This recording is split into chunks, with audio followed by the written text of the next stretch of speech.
کی جو میں نہیں بتا سکتا اسلام قبول کرنے پہ، لیکن مجھے اس پر کوئی اثر ہوا نہیں. اگر اثر ہوا ہوتا تو آج میں دار اسلام سے باہر ہوتا. میں اگر آپ کی اس کیفیت کو ایک شعر میں عرض کرنا چاہوں تو وہ یہ ہے کہ للہ سن سن گالیاں لگتی ہیں اب شہنائیاں، تم کیا جانو راہ حق میں لذت رسوائیاں. تو یقیناً آپ نے بڑی خوبصورت بات کی کہ جب اللہ سبحانہ و تعالیٰ کے دین کا فہم ہوتا ہے، اللہ اور اس کے رسول صلی اللہ علیہ وسلم سے محبت ہوتی ہے، تو پھر یہ تانے نہیں، یہ تو یہ اجر و ثواب کی ایک جو ہے نا، وہ ایسے لگتا ہے کہ جیسے اجر و ثواب کی بارش ہو. اصل میں جب انسان اسلام پہ ڈٹ جاتا ہے نا، اور اس کو ہدایت اللہ دے دیتا ہے اور وہ سمجھ جاتا ہے کہ یہی راستہ ٹھیک ہے، تو دنیا چاہے جو مرضی کرے اس کو میٹر نہیں کرتی. میں نے یہ چیز نوٹ کی ہے. آپ نے اسلامی تعلیمات حاصل کی، اسلامی تعلیمات کے ساتھ ساتھ اپنی عصری تعلیم کو بھی مکمل کیا. اس کے بعد جاب کہاں سے سٹارٹ کیا؟ جو میری جو فرسٹ جاب تھی وہ بینکنگ سے سٹارٹ ہوئی تھی. میں بینک میں جاب کرتا تھا. تو بینکنگ جاب جو تھی وہ میرے والد صاحب کی خواہش تھی، میری والدہ کی. لیکن مجھے کسی ایک دوست تھا میرا، حکیم عثمان اس کا نام ہے، عثمان غنی، میرا بڑا اچھا دوست ہے. اس نے مجھے بس صرف اتنا ہنٹ دیا کہ یار یہ تمہارے استادوں نے بتایا نہیں ہے کہ یہ جاب حرام ہے. بس وہ اس نے مجھے بات ایک دفعہ کہہ دی، وہ میرے دل کے اندر اتر گئی. اور وہ حرام نہ بھی ہو لیکن مشتبہ ہے. ہاں جی مشتبہ، ہاں جی ہاں کہہ لیں آپ کہ وہ مطلب اس کو اچھا نہیں سمجھا جاتا. سخت الفاظ میں، ہاں جی انہوں نے ذرا سخت الفاظ میں کہا کہ یہ جاب تم کر رہے ہو یہ تمہارے لیے مناسب نہیں ہے، اس میں برکت نہیں. اور واقعی اس جاب میں برکت نہیں تھی. جو کمائی آتی تھی وہ مجھے اللہ کی رضا کے لیے کچھ ایسا بہانہ ملا، مجھے بہانہ ملا، وہ بہانے سے میں نے جاب کو چھوڑا. اب کیا کرتے ہیں؟ اب میں پنجاب سروس ٹرائبونل کورٹ ہے ایک ہماری سرکاری ملازمین کی، وہاں پہ جاب کر رہا ہوں. آپ کی ازدواجی زندگی کے بارے میں، اسلام قبول کر لیا، پڑھ لیا، آپ برسر روزگار ہو گئے، اور الحمدللہ آپ نے دعوت و تبلیغ کا کام بھی کیا، کچھ احباب آپ کے ذریعے سے مسلمان بھی ہوئے. اس پہ ہم بعد میں بات کریں گے، لیکن اس سے پہلے میں آپ کی ازدواجی زندگی کے بارے میں جاننا چاہتا ہوں کہ اس کا کیا بنا. جب انسان کسی بھی مذہب سے کسی دوسرے مذہب میں کنورٹ ہوتا ہے تو وہ دو کشتیوں میں سوار ہو جاتا ہے، اور یہ بڑا ہی مشکل مرحلہ ہے میرے لیے. اور ابھی دو کشتیوں میں سوار سے مراد یہ ہے کہ گھر والے ہاں جی بالکل دو کشتیوں میں سوار ہو جاتا ہے. گھر والے کہتے ہیں کہ تم کس سیاپے میں پڑ گئے، ایک تو تم نے اتنا بڑا قدم اٹھایا، اسلام قبول کیا، اپنے مذہب پرانے کو چھوڑا اور نئے مذہب پہ گئے، اور نئے مذہب والے تمہیں ایکسیپٹ نہیں کر رہے. کس لحاظ سے ایکسیپٹ نہیں کر رہے؟ کہ رشتہ نہیں دیتے، شادی نہیں ہو رہی، بڑے مسئلے مسائل بن گئے. ہم نے سمجھا کہ جاب لگ جائے گی. آپ کی تعلیم پسند نہیں، آپ کا چہرہ، آپ کا دین، آپ کا ایمان کیا پسند؟ سب کچھ پسند تھا. کہتے اس جیسا بچہ محلے میں ہے ہی کوئی نہیں. ہر بندہ محلے میں، ریپوٹیشن ہر جگہ، ہر بندے نے کہا، آفس میں، دفتر میں، محلے داروں میں، کہ اس جیسا بچہ کوئی نہیں ہے، یہ بڑا اچھا بچہ ہے، بڑا لائق بچہ ہے، بڑا دیندار ہے. لیکن گھر والے کرسچن ہیں اس لیے ہم رشتہ نہیں دیں گے. کوئی کہے گھر لیدا لو، اب میری بوڑھی ماں 2 مہینے میری بوڑھی ماں میری، میں اس کو چھوڑ کے کہاں جاؤں؟ والد صاحب میرے فوت ہو گئے، میں اپنی والدہ کو چھوڑ نہیں سکتا. اگر چھوڑ کے جاؤں تو والدہ کا خیال کون رکھے گا؟ وہ بزرگ ہیں، بیمار ہیں، ان کی تیمارداری کرنا اسلام میں فرض ہے، میرا حق ہے، میں کروں گا اور کرنا بنتا ہے میرا. اب ان کو میں چھوڑ کے نہیں جا سکتا.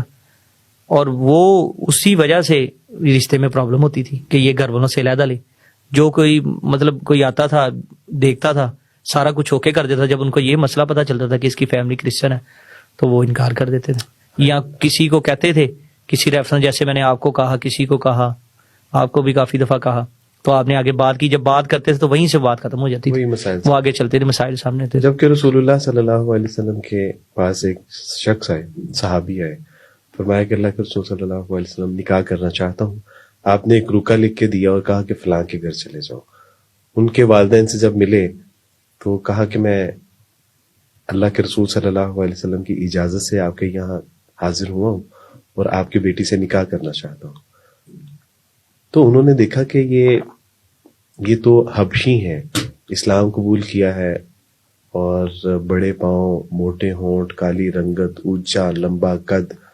تو کہا کہ آپ نے یہ کیسے فیصلہ کر لیا کہ آپ ہماری بیٹی سے شادی کریں گے؟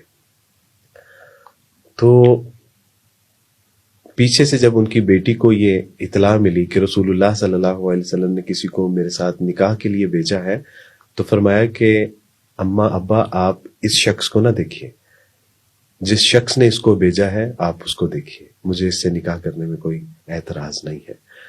تو اللہ سبحانہ تعالیٰ کے یہاں یہ ہمارے درجات کی بلندی کا ایک ذریعہ ہے یقیناً اللہ نے اگر ہمیں پیدا کیا ہے، مسلمان بنایا ہے، تو ہمارے لیے کسی مسلمان کو پیدا بھی کیا ہوگا. بے شک. اللہ کے یہاں دیر ہے لیکن اندھیر نہیں ہے. انشاءاللہ آپ کو کوئی بہت اچھا انشاءاللہ. نیک صالح رشتہ میسر آنے والا ہے. انشاءاللہ. مجھے اللہ کے یہاں بہت امید ہے کہ انشاءاللہ یہ ہوگا.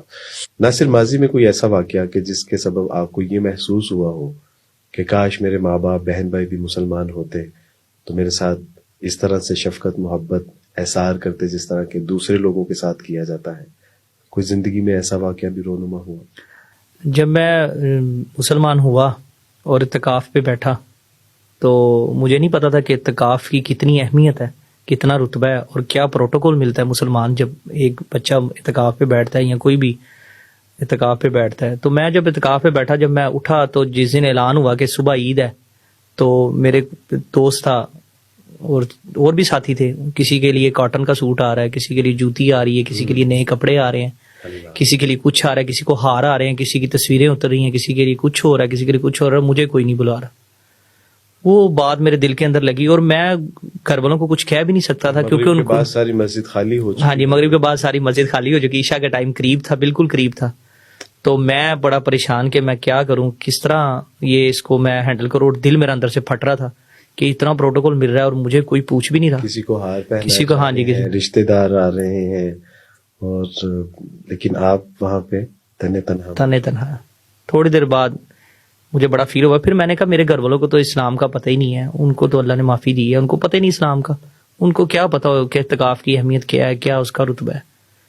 تو میں نے کہا چلو چھوڑو کوئی بات. اتنی دیر ہوئی تو جو میرے استاد تھے جن کے پاس ہم پڑھتے تھے، ان کے والد صاحب عبدالرشید قمر خطاط صاحب، اللہ تعالیٰ ان کے لیے آسانیاں پیدا کرے، اللہ ان کے درجات بلند کرے، اللہ ان کو ہمیشہ خوش و خرم رکھے.